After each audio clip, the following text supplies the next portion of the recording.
You say, "Oh, yeet, yeet." Alrighty, friends, let's get started. Okay, so welcome to Unit 2 of Anatomy. Unit 2 comprises of chapters 6 through 11. Chapters 7 and 8 we do in lab. 6, 9, 10, and 11 we will do here in lecture. Okay? Chapter 6 is about the microscopic structure of bones and kind of what all of that encompasses. All right. So, cartilage, we know about cartilage. Cartilage is what kind of tissue? A connective tissue, correct. Yeah. It is a connective tissue. You find cartilage all around your body.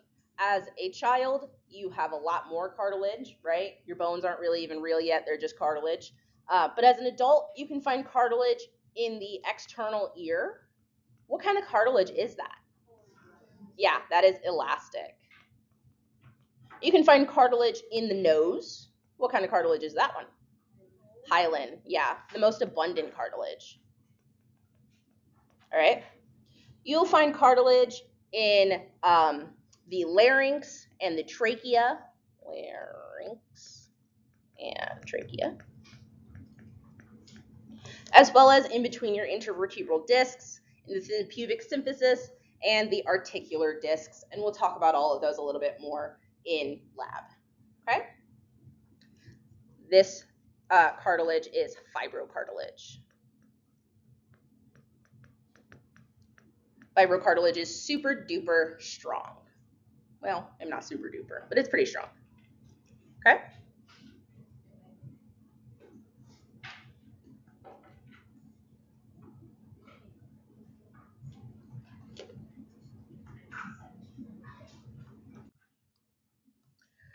These are some of the places that you might find some cartilage. You can see kind of that green cartilage in your ear. The blue is the hyaline cartilage. You also have that around your ribs. That's the costal cartilages, all that jazz. The red is that fibrocartilage. That's a little bit stronger, a little bit tougher, can handle a little bit more wear and tear.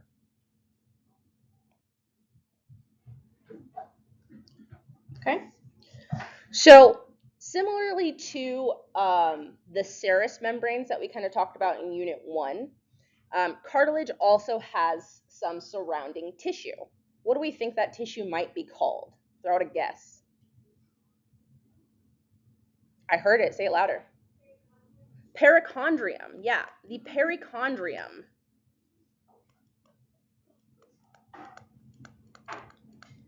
Surrounds cartilage, resists outward pressure, and mainly functions in the growth and repair of cartilage.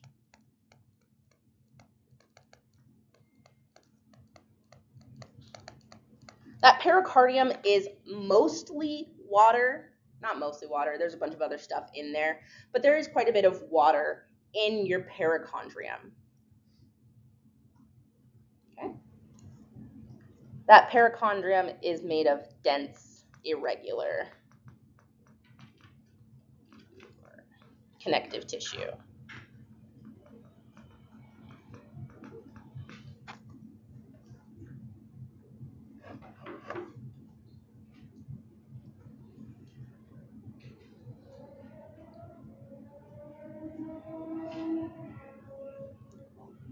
Yowza, that's loud. Okay. So, within those three types of cartilage that we talked about, the elastic, the hyaline, the fibrocartilage, there are some things that will be similar and there were some things that will be different. You're remembering this from tissues, this kind of drawing your memories, great. So what cells will you find, for the most part, in cartilage? Chondrocytes, yeah. The main cell of cartilage, that's not how you spell it. Yes, it is. Chondrocytes. Okay. That root chondro meaning cartilage, cyte means cell. Okay. Those chondrocytes make the extracellular matrix. Remember, sorry, the chondroblasts actually make the extracellular matrix. And that extracellular matrix is made up of fibers and that jelly-like ground substance.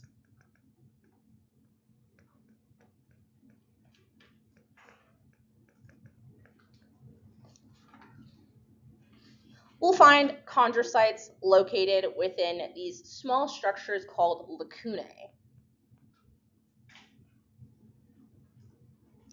Okay? And lacunae are essentially lacunae just means small lake.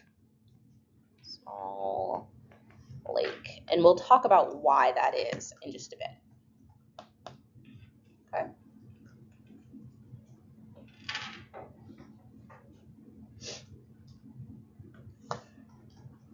One thing I will say, chondrocytes are just one of the types of cells that you will find in cartilage, okay?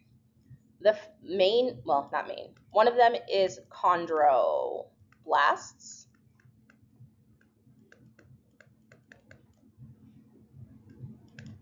And you have chondrocytes. Okay? Chondroblasts build. That root blast means to build. And cytes are just the mature cells. You're gonna see that root blast cyte. You'll even see clast eventually. Blast is always to build. Cyte is the mature cell, and clast we'll talk about when we get there. Okay?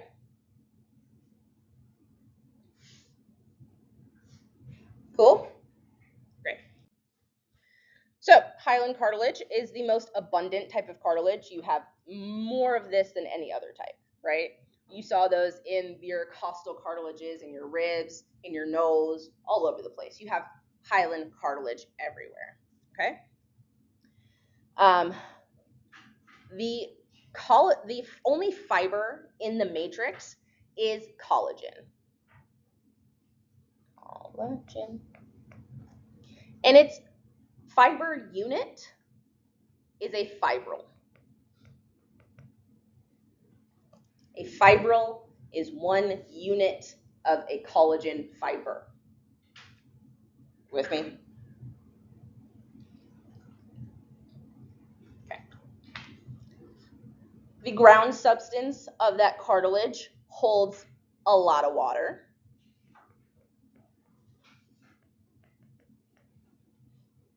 And they provide support through flexibility and resilience.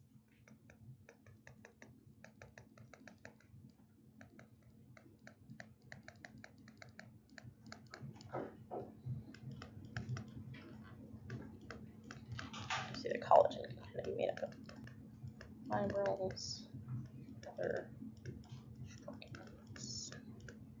Okay.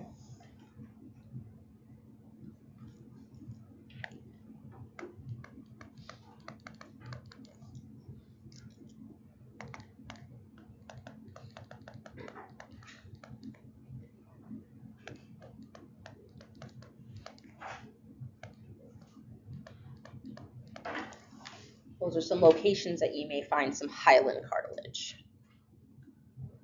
Okay.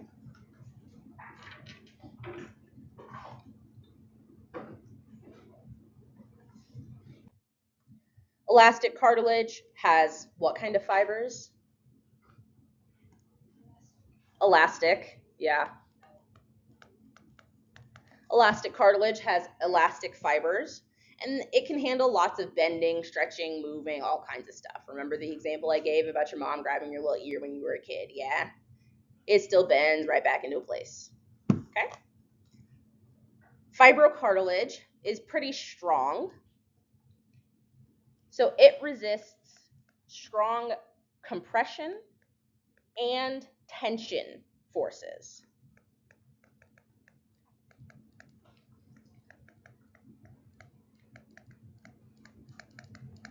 Compression just means a push. Tension is a pull. Okay? And fibrocartilage is kind of an in-between between the hyaline cartilage and the elastic cartilage. And you'll find it in places like the pubic symphysis,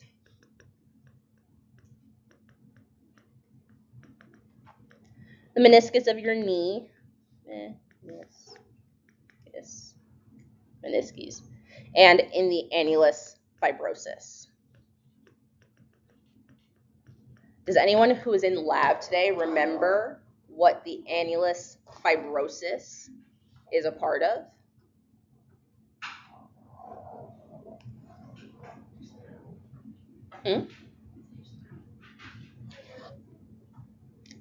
Yeah, it's kind of in your vertebrae. It's the outer part of your intervertebral disc. Remember that the nucleus pulposa is the spongy bit in the middle. The annulus fiber is the ring on the outside. Okay? And that's that squishy bit. All right? You with me?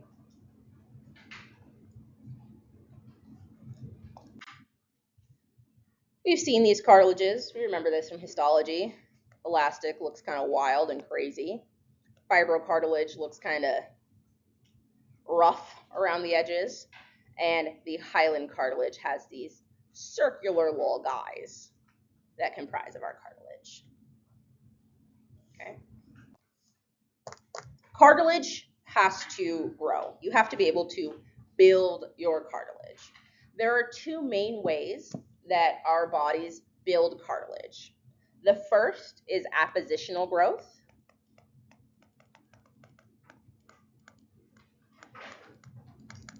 The second is interstitial growth.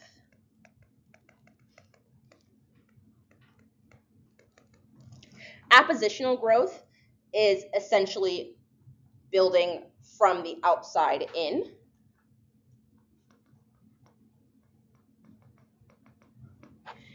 And interstitial growth is building from within. Okay?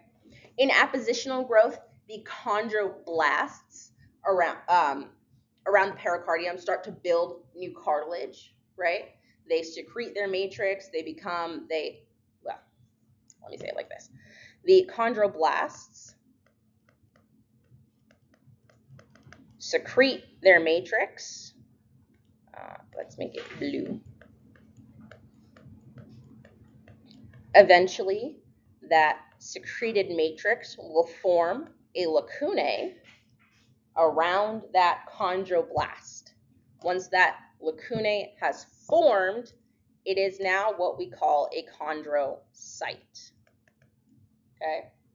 Chondrocytes function to maintain that matrix and keep it healthy. You with me? Ish. Okay. Interstitial growth is essentially where this chondrocyte that we have made that's hanging out in our lacunae decides, hey, there needs to be more of me. And that's when it will do that process called mitosis and make more chondrocytes. Okay? So interstitial growth, the chondrocyte is already there and it is doubling to make more of itself. Appositional growth, chondroblasts are building it all from scratch. Does that make sense? Okay.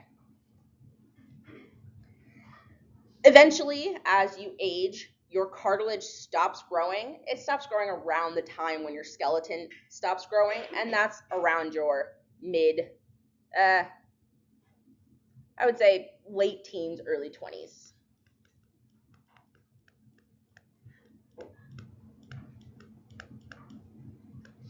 Is when you kind of stop growing. Your skeleton stops growing, in fact, starts shrinking. If you're not growing, you're shrinking. Okay? That's not necessarily true. Don't quote me on that, okay? Just relax. It was a joke. Okay? You with me? Great. Okay. Bone. Tissues in bone. Bones contain several types of tissues. What is the name of something that is comprised of several types of tissues? It's an organ. Yeah, bones are an organ. Okay? They are comprised of many types of tissues. Remember that hierarchy that we talked about? It's all connected. Okay? Cool. So, bone is a connective tissue. We know that, right? It has some nervous tissue, some blood tissue in it. It contains cartilage, which is another type of connective tissue, as well as epithelial tissues that help to line your blood vessels and all that jazz. Bones kind of do it all. They have a lot of functions, okay? Bones do quite a bit for your body. They support, and by support, I mean they provide a framework for your body to be. Our framework. Think about it. If we didn't have bones, you would just be a big blob of muscles and organs and skin and stuff like that would kind of just, I don't know, roll to get where you need to be. Think about a blob, like straight up a blob of blue something or other. That would be what you are without any bones. But bones allow for a framework so that you can stand up and walk around and do things, okay? What is the next function? Based on that definition, what do we think the next function of bone might be? Movement. Yeah. Movement. Your skeletal muscles use bones as levers to move, right? If your muscles had nothing to grab onto, you can't do anything, right? Think about that. If the muscles of your bicep wanted to contract, right, they have to pull on something to be able to make that contraction happen. And that's what bones are for. Our muscles attach to our bones and act as levers for locomotion. Okay? Next function of bones could be what? Protection. Yeah, is to protect those underlying organs. Right? You wouldn't want, if someone came through crazy with a bunch of knives, maybe not knives, because let's do something else. With a bat, sure, a bat, and wanted to poke through all of your kidneys, and they went, pew, but they can't because there's some bones and stuff protecting your kidneys, right? There's bones protecting your lungs, your heart, all of that stuff. Your brain, there's bones protecting your brain, okay? A bunch of minerals get stored in your bones. Important ones that you need to know are calcium and phosphates. Bones also do quite a bit of blood cell formation.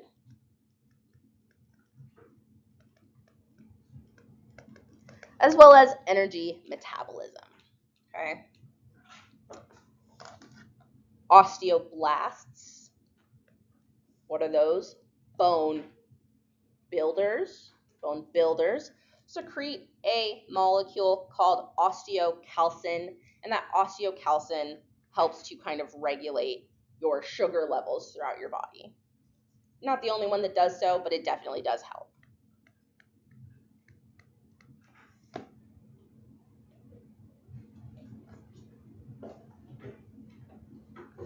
Okay. Your bone tissue is comprised of organic and inorganic materials.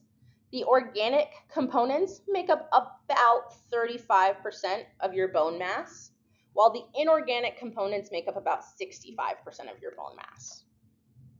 Okay? The organic components include the cells within the bones, which are what? Osteoblasts are one of them, yeah. Osteocytes, yeah. Okay.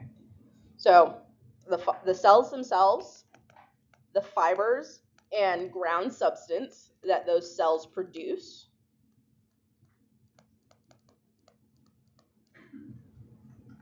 are what make up the organic components of bone. The inorganic components are mineral salts that kind of invade through that bony matrix. Remember how I talked about calcium and phosphates? You get mineral salts like calcium chloride, calcium phosphate, hypoxyapatates. Okay, I did not spell that wrong. Right, spelled wrong, and I'm not going to Google it. Okay, great. So if I were to take a chicken bone or something like that, and I wanted to remove the inorganic components of it, I would dissolve it in something like maybe vinegar, right? Vinegar would get rid of, not vinegar, hydrochloric acid, very weak hydrochloric acid, would get rid of some of those organic components, and you would be left with the brittle pieces that make the bone hard. The inorganic pieces make bone hard.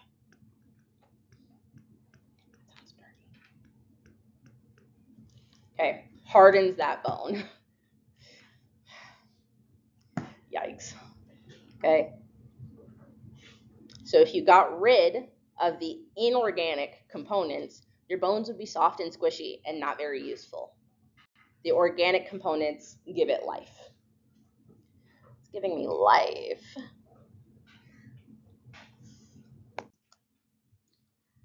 I already spoiled it for you guys. 35% is organic, 65% is inorganic. The organic contributes to the flexibility and tensile strength, and the inorganic makes the bone exceptionally hard and resists compression.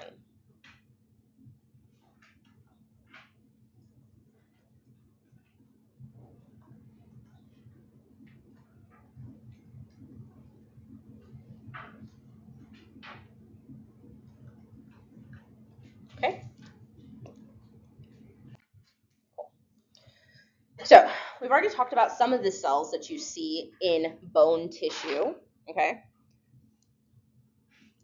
Let's go with this one here first. What are the cells that actively produce and secrete that bone matrix? Don't tell me, tell them. Osteoblasts, right? Osteoblasts are our bone builders.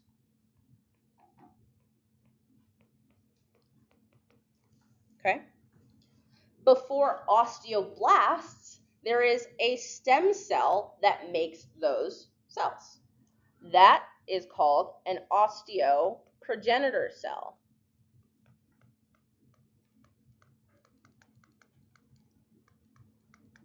And those are just stem cells that differentiate and form osteoblasts eventually. Okay? If we break up that word, osteo, bone, pro is before, and geni or genet is producing. So they are bone before produce. They are the pre-bone cells, osteoprogenitor cells. Okay? Those osteoblasts, we talked about that, secrete that matrix. In bones, the secreted matrix is called the osteoid. Okay? Osteoid.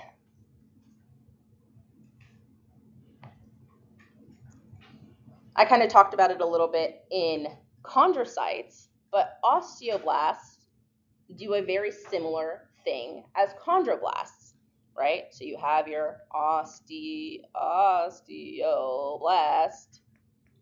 that is secreting its matrix all the way around, blah, blah, blah, blah, blah. Eventually, it gets stuck in this little lake that we call a lacunae.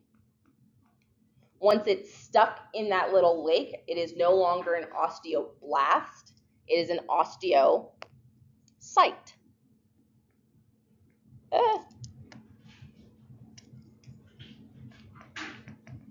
And those osteocytes form to keep the bone matrix healthy. They do the maintenance of bone.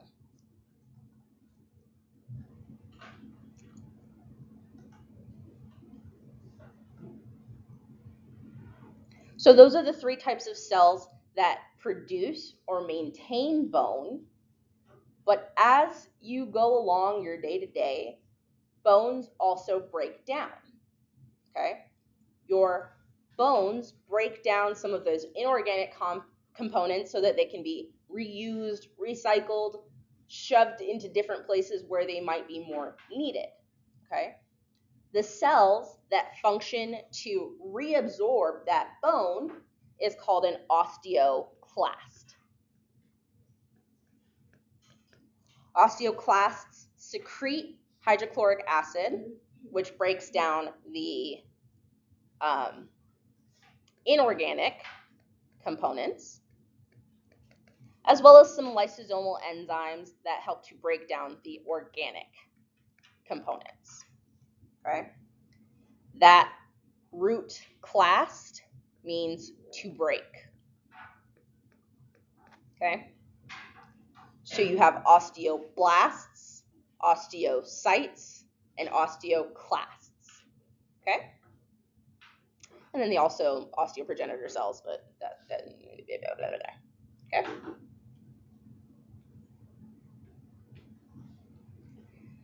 These are derived from white blood cells. No, just the osteoclasts.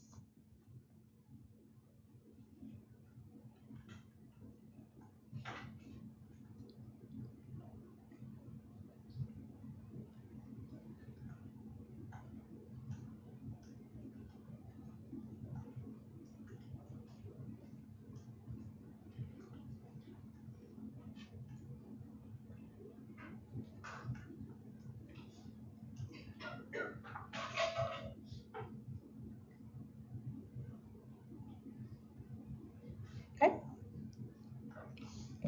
So now that we've talked about kind of the cells that we see in bones, let's talk about how we kind of classify bones as a whole.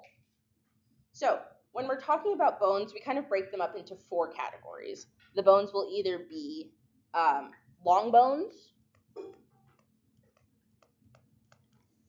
which are longer than they are wide, short bones, which are kind of cube-like, flat bones, which are thin, flat, sometimes kind of curved, and then you have irregular bones. Okay. An example, can anyone give me an example of a long bone? Yeah, your femur. That's a big old bone, right? That's a whole long bone that goes from your hip all the way to your knee. That's a very long bone, and it's not very wide, right? If your femur was wide, your whole leg would be like this big. But it's not, it's just one little leggy, right? So femur, that's a long bone. Some short bones, you'll find short bones in your wrists, so in your wrist, your ankles, your carpal bones, your tarsal bones.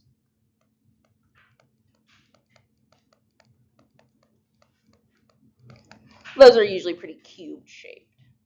Can anyone give me an example of a flat bone? Yeah, your scapula is a flat bone. Not the one I was looking for, but the bones in your skull, your parietal bones are flat bones, right? They have a little curve to them, but for the most part, that's a pretty flat guy, right? So, what did I say? Parietal bones. Thanks. Okay. And then irregular bones, that's going to be your vertebrae. Anything that doesn't quite, I can't spell, vertebrae. Anything that doesn't fit into any of the other 3 categories, we're going to classify that as irregular. Okay. an addendum to short bones. Sometimes they're not always cube shaped. Sometimes you'll get sesamoid bones.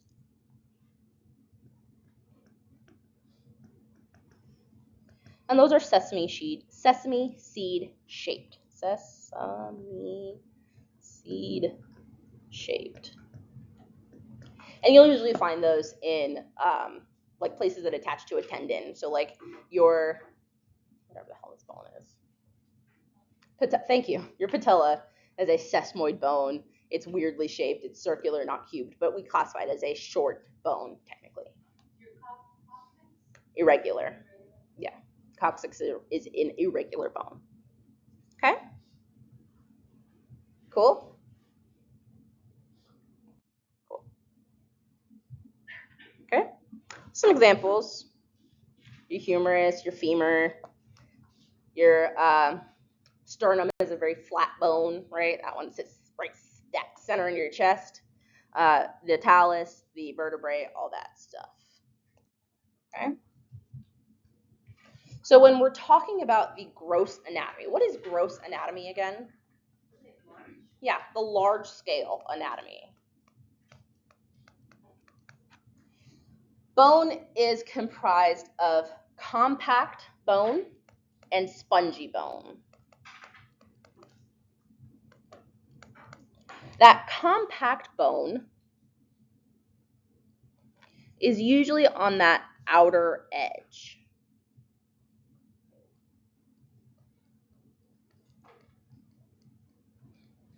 Okay.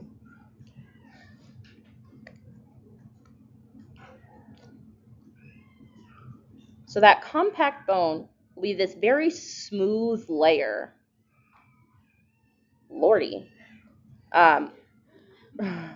Running around, is that how you guys feel about this? Because same. No, just kidding. It's fun. All right. So that compact bone is a smooth layer kind of around the rim of the bone. Okay. That compact bone can handle quite a bit of tensile pressure. Okay. The spongy bone is made up of an internal network of what we call trabeculae.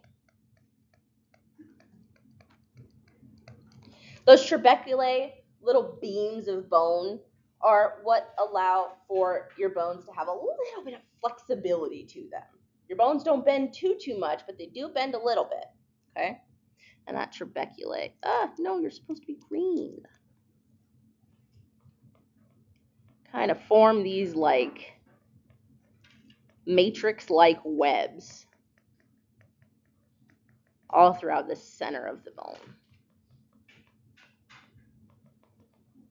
Okay?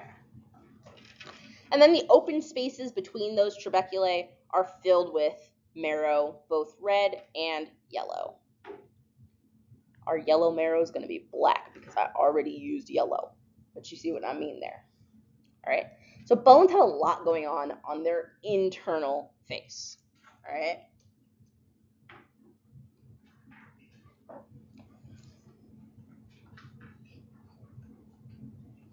Okay. So when we're talking about the structure of a long bone, my bones are going to get uglier and uglier from here on out. I promise you that. Okay. When we're talking about the structure of a bone, the diaphysis is the shaft of the bone, right? So that's the long bit that you're kind of thinking of that makes up the majority of that bone. Let's make that a little prettier. Okay. The epiphysis or epiphyses are the ends of the bone. While you are still growing, those epiphyses are made out of hyaline cartilage. Okay. Your blood has lots of blood vessels. Not your blood. That didn't make any sense.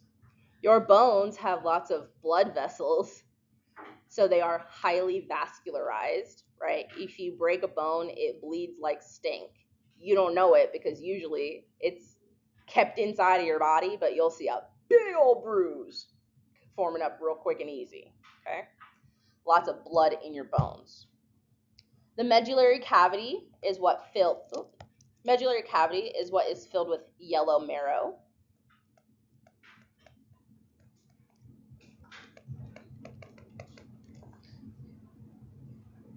And there's lots of membranes surrounding your bones. Your periosteum, the perforating collagen fiber bundles, and the endosteum. Where do you think you're going to find the endosteum? Good guess. On the inside, yeah. That endo means within. So it lines kind of the inside before you've hit the trabeculae, and so like that tiny little sliver in between the trabeculae and the compact bone. Okay. The Sharpie's fibers are around your bone, and they just help to keep stuff in place. Right. The compact bone, you'll find that endosteum.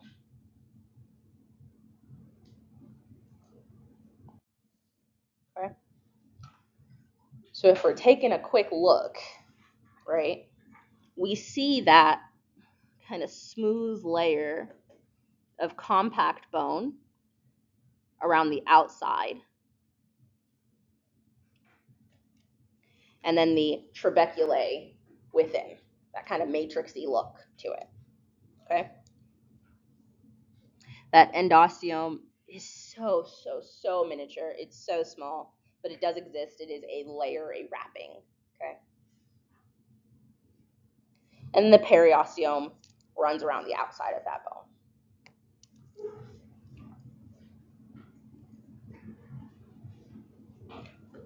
Do we remember what kind of cartilage we find at the ends of bones?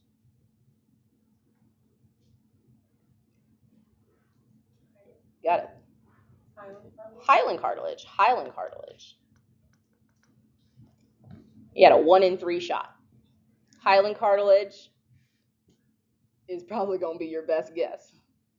You know, like you can probably list off on maybe 2 hands the places that you'll find elastic and fibrocartilage. Combine them. Everywhere else is hyaline.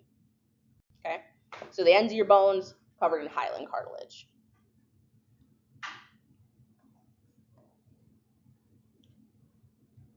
Cool. Cool. Okay, so short, irregular, and flat bones we'll kind of talk about all in one.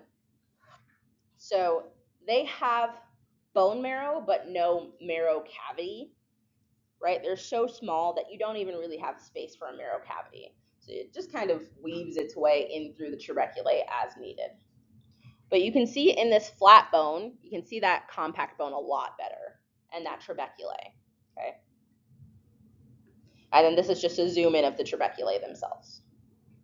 In flat bones, we call the spongy bone in between the 2 layers of compact bone diplo. It's just a fancy name for spongy bone in flat bone. Biologists are not creative, but Lord, do they have a name for everything. Okay? Does that make sense? Great. Okay. So, bones are designed to handle quite a bit of stress. Okay? How a bone is structured reflects how that stress is shown throughout the body. Okay? So, you will find that compression and tension forces are greatest at the external surfaces, so on these sides where the compact bone is. Okay, so let's look at this. So say the back of this chair is the head of my femur here. Okay, that's where the majority of my body weight wants to sit. We will find that as this bone is bending to the back here, it's taking the pressure, the compression is kind of coming in on this side. This side is, one side is compressing while the other side is flexing, okay? For this chair's purposes, this side is compressing, I'm pushing it down, but this side is flexing, right? It's, this chair gonna break on me, maybe it won't, but you see what I mean. I'm pushing, and this side is compressing, it's getting pushed down, and this side is resisting a little bit of tension, right? So that the whole thing doesn't snap on me, okay? That's essentially what this is showing here. That the load of your body's weight, is trying to put the weight on this edge here. So this would bend a little bit, and this side would compress. This side would be tense. But that means that in the middle there is no stress. It equals out. Okay? One for myself. Physics. It's essentially the equal and opposite reactions, right? You're bending one side and bending another side so that in the middle, there is no tension. So all of the, I guess, strength of your bones, the reason that your bones don't break, is that compact bone on the outside. That is what keeps your bones from breaking. That spongy layer in here, that does nothing to fortify your bones, okay? The spongy layer is just where all the stuff and blood and all that jazz pops through. The compact layer, the compact bone is what keeps your bones from snapping in half. You don't snap in half easily, right? It needs a lot of effort to snap a bone in half, but that's why. Does that kind of make sense? I know it's kind of complex. It's a tough one. It's a tough. Yeah. So when bones, depending on the person, bones can break easily in someone who has correct versus someone who doesn't. Mm-hmm. That's a reflection of which. So osteoporosis is usually because your osteoclasts are doing too much too fast, and they're breaking down the bone faster than you can build it up. So if your bones break easily due to osteoporosis, it's likely that you have an insufficient amount of those inorganic components, okay? Because remember, those inorganic components are what makes that bone hard and sturdy. So when you get osteoporosis, it weakens the overall integrity of that bone, so it's easier to break. It become a little bit more brittle. Does that answer your question? Okay. Cool.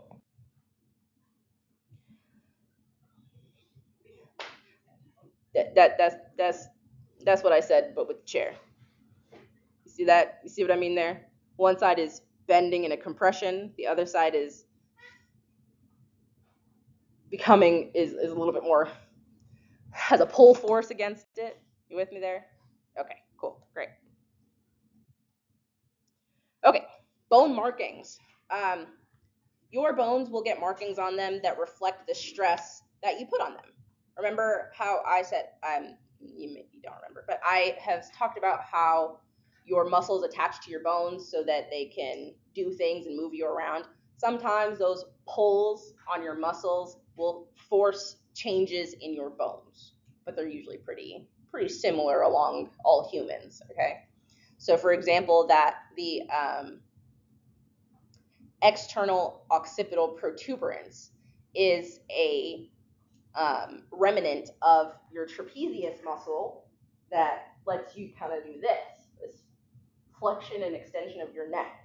It has to have something to hold on to, so it holds on to that little bit at the back of your occipital bone, right? That's where you get those kind of the trabeculae, not the trabeculae, I'm sorry, the tuberosities, the trochanters, all of that stuff, okay? That comes from different stresses on the bones. Oh. We've talked about some of the bone markings. I think I might have accidentally skipped a slide, but it's all just bone markings, okay? Talked about compact bone. Okay, compact bone has some passageways for blood vessels, lymph, nerves, etc. Great. Osteons are these mini weight-bearing pillars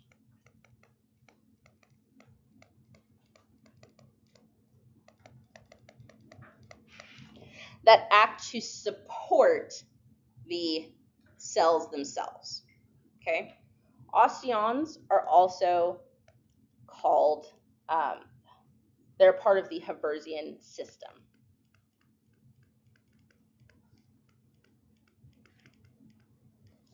And they usually just add to the stability of a bone. Stability of a bone. Are there any pain receptors in your actual bone? There are nerves in your bones. Whether or not they are pain receptors, I'll get back to you on that. I'm sure there are some pain receptors in your bones, but all of them, not sure. When you break your bone, then what pain receptors are going off to tell you broke your foot down? So many of them. There's so many. There's so many things in your body that will like immediately start freaking out. And we'll talk about them when we get to bone repair in 6.2. I was looking at it, I don't know what they're. Yeah, there's so much stuff in your body that just freaks out if you break a bone. So try not to break any bones. I have a question. Like athletes have sometimes a really problem with adrenaline rush where they don't like register the pain right away. Mm-hmm. That's like what? That's just straight adrenaline. Overseeing the nerves. It's not even so much that like the nerves or anything like that. That is more of like, honestly, it's a holdover from an evolutionary response, right? So like if you're, it's like way back before we had like cars and guns and things to shoot animals with, that so that they didn't like kill us, right? If you were being attacked by a bear or something like that, and that bear stepped on your leg, broke your femur, and you still had to run away or something to fight, your body will be flooded with adrenaline, epinephrine, norepinephrine, and you will just run to save your life, right? And that flood of adrenaline and norepinephrine, it's not that your body doesn't know that there's something wrong. It's just not the priority. Your life is the priority. A broken leg, whatever. We'll deal with that later. Unless we get away from this bear, we're dead. So your body's like, broken leg, I don't care. I gotta run. I gotta do something else. I gotta get out of here. So that's kind of what that is. Okay. Yeah, kind of like a cinnamon bun. In which it has these kind of concentric circles that twist in different directions. So one of them can go this way, this one will go this way. Or that was ugly. This one will go this way. This one will go this way. So that it maintains some structure in kind of when the bones move and adjust and all of that stuff. It just helps to keep them steady and stable. And then through that central canal, you'll get arteries, capillaries, not capillaries, arteries, veins, and nerves running through that central canal. Okay. The lamellae are these rings that surround the contents of that central canal. Perforating canals they come up at like a 90-degree angle, and they are just full of yellow marrow and blood marrow, red marrow.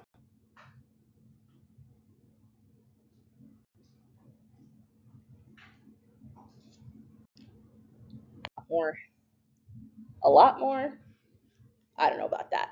At least a little bit more sense, okay? So your osteon, it's this circle guy. Remember when we were looking at the histology with bones, it was just like these circles, and you were like, hell, man, I don't know what these are, but I know that there's some circles, and there's more circles, and all that stuff, right? Is that Jog your memory? Okay. So those circles that you were seeing, the overall big circle, that is the osteon, okay? Inside of that osteon, you have that central canal, okay? That central canal has blood, nerve, vein, etc., okay? The lamellae are these rings, are the rings inside of the osteon that help support. Okay. The perforating canals come up at a 90-degree angle from the spongy bone into the compact bone. Because that compact bone still needs blood, it still needs nourishment, it still needs all of this stuff. Okay?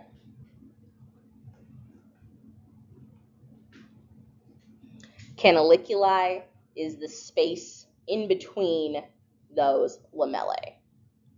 So just this little bit here.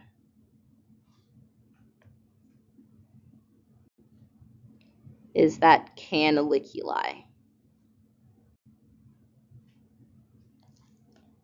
Okay? Okay. Spongy bone is much less complex than compact bone, and that makes our lives a lot easier. Okay? The trabeculae are usually too small to contain osteons because remember, they're just kind of networking branches here and there. So they have lamellae and osteocytes, but they don't really make anything else for that matter. They don't need it. Okay. So you have your osteocytes, they hang out in there, but they're just kind of chilling. Okay. All right. So that finishes chapter 6.